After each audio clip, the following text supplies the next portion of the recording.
नमस्कार, जय हिंद। आप देख रहे हैं GSL न्यूज़। कोरोना के चलते जब से लॉकडाउन को 3 मई तक बढ़ाया गया है, तभी से पुलिस प्रशासन भी इस लॉकडाउन को और प्रभावी ढंग से सफल बनाने में सख्ती दिखा रहा है। तो वहीं GSL न्यूज़ की टीम ने जयपुर शहर के कई अलग अलग जगहों का दौरा कर शहर की स्थिति के बारे में जाना। तो हमें शहर के कई हिस्सों से कॉलोनी वासियों की अनूठी पहल देखने को मिली। जयपुर के पानीपत नेहरू नगर में पूरी कॉलोनी को स्थानीय निवासियों द्वारा लॉकडाउन कर दिया गया। इस कॉलोनी के 4 गेट है, इसमें से 3 गेटों को बिल्कुल बंद कर सिर्फ एक गेट नंबर 2 को खुला रखा है। साथ ही हर आने जाने वाले की पूर्णतः जांच व सैनिटाइज करने के बाद ही कॉलोनी में प्रवेश दिया जा रहा है।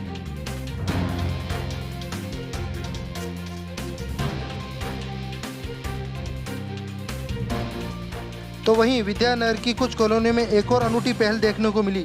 यहाँ उन सक्षम घरों से 4-4 रोटी ली जा रही है। साथ ही सब्जी की व्यवस्था स्थानीय निवासियों द्वारा कर उन जरूरतमंद मध्यम वर्गीय परिवारों तक पहुंचाई जा रही है जो इस लॉकडाउन में अब तक सबसे ज़्यादा प्रभावित हुए हैं। ये वे मध्यम वर्गीय परिवार है जिन्हें ना ही तो सरकार की तरफ से राशन मिलता है और ना ही ये लोग झुग्गी झोपड़ियों में रहते हैं। इसीलिए सामाजिक संस्थाएं व क्षेत्र के थाने द्वारा भामाशाहों के सहयोग से जो राशन किट व खाने के पैकेट वितरित किए जा रहे हैं वे भी इन लोगों तक नहीं पहुँच पा रहे, क्योंकि ये लोग कॉलोनियों में किराए से रहते हैं या खुद का मकान भी है। तो तरह तरह के सवाल इन लोगों से किए जाते हैं। उसी शर्म के मारे इन लोगों को इस तरह की मुहिम की सबसे ज़्यादा ज़रूरत है।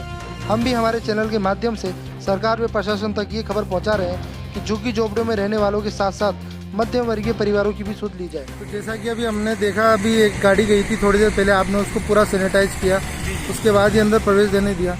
तो क्या हर गाड़ी को इसी तरह सैनिटाइज करते हैं? हाँ सर, बिल्कुल। ये पूरी व्यवस्था जो है हमने जब से लॉकडाउन सेकंड का फेज शुरू हुआ है जब से, तो उसके बाद से हमने सैनिटाइज करना भी शुरू कर दिया है। तो हर गाड़ी की जो है फुल सैनिटाइजिंग किया जा रहा है। जो बाहर से अंदर से बाहर आ रही है उसको भी, जो बाहर से अंदर जा रही है उसको तो आवश्यक रूप से ही किया जा रहा है। उसके अलावा भी आपकी कॉलोनी, जिस तरीके से आपने एकदम आपकी कॉलोनी को भी लॉकडाउन कर दिया है, जी सर। तो इस अवस्था में जैसे आपकी कॉलोनी का कोई बंदा बाहर नहीं आ पा रहा है जी, या कोई विशेष अंदर से बाहर भी नहीं जा पा रहा है, जिस तरीके से आप मुस्तैद हो, तो इस समय कुछ अगर खाद्य सामग्री की कोई प्रॉब्लम किसी व्यक्ति को हो रही है तो नहीं, इस तरह कोई वो प्रॉब्लम नहीं आ रही है, क्योंकि जो फूड डिलीवरी वाली जो है, खासकर जो सप्लाई जो किराना दुकानों पे जा रही है, उनको बकायदा सब गाड़ियों को आइडेंटिफिकेशन कर लिया हमने। सबका रजिस्ट्रेशन, उनका टाइमिंग वगैरह नोटेड है। तो उन्हीं गाड़ियों को अंदर प्रवेश दिया जा रहा है। जो किराना का और दूसरा जो दूध वगैरह का सामान लेकर के, अत्यावश्यक सामान लेकर के अंदर जा रही है या दवाइयों को लेकर के जा रही है, उन्हीं को प्रवेश दिया जा रहा है। लगातार जो क्षेत्र का हम दौरा कर रहे हैं और कई जगह हम हमारे चैनल के माध्यम से आप सभी तक घर बैठे विद्याधर नगर क्षेत्र नहीं, पूरे जयपुर शहर की वो छोटी से छोटी न्यूज़ आप लोगों तक पहुंचा रहे हैं, जो आप लोगों तक पहुंचना बहुत अति आवश्यक है, ज़रूरी है। इस कोरोना महामारी के समय जहां पूरा देश एकजुट हो चुका है, तो वहीं विद्याधर नगर में एक यूथ ब्रिगेड भी ऐसी है जो अब लगातार गरीब और ज़रूरतमंद लोगों की मदद के साथ साथ जो मध्यम वर्गीय परिवार है उनकी मदद को भी आगे आई है। तो आइए हम इनसे जानते हैं कि क्या मुहिम इन लोगों ने चला रखी है। सर, आज इस कोरोना महामारी में जहां पूरा देश नहीं पूरा विश्व जूझ रहा है, इसके अंदर हमारी पूरी शंकर कॉलोनी ने और हमारी जो कोरोना आपदा टीम बनी है विद्यानगर यूथ ब्रिगेड ने एक मुहिम शुरू करी है कि हर घर से हम लोग 4 रोटी पैक करा रहे हैं और सब्जी हम लोग खुद बनवा रहे हैं यहाँ पर, और इसमें सहयोग दे रहे हैं पूरी कॉलोनी वाले और विद्यानगर की पूरी यूथ ब्रिगेड टीम, जिसमें हमने ये रखा है सब्जी के लिए कि 100 रुपये मिनिमम हर घर से मन मर्जी से नहीं लेंगे, जिसकी इच्छा हो वही दे। 100 रुपये और 100 रुपये से ऊपर जितने भी, जिसमें आप देख रहे हैं सब्जी हम लोग हलवाई के थ्रू तैयार करवा रहे हैं। रोटी हर घर से तैयार करके उन लोगों को दे रहे हैं, मध्यम श्रेणी परिवारों को, जो खुद बाहर आकर मांग नहीं सकते, ले नहीं सकते शर्म के मारे, क्योंकि कच्ची बस्ती में प्रशासन ने और भी कई संस्थाएँ उन लोगों ने मेहनत कर रही है, लेकिन हम लोग केवल उन्हीं लोगों को टारगेट कर रहे हैं जो खुद बाहर नहीं आ सकते शर्म के मारे। और हम ये देख रहे हैं कि हमारी इस मुहिम में हमारी पूरी कॉलोनी ने, यहाँ के क्षेत्रवासियों ने पूरा सहयोग दिया है। आज कम से कम 200 लोगों को हम लोग ये खाना मुहैया करा रहे हैं।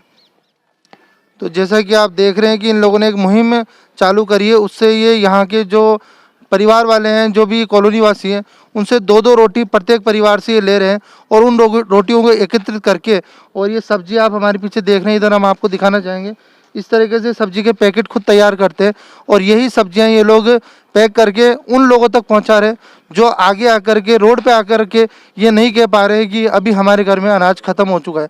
तो उन मध्यम वर्गों के परिवार के लिए भी कुछ हाथ अब आगे आने लगे हैं।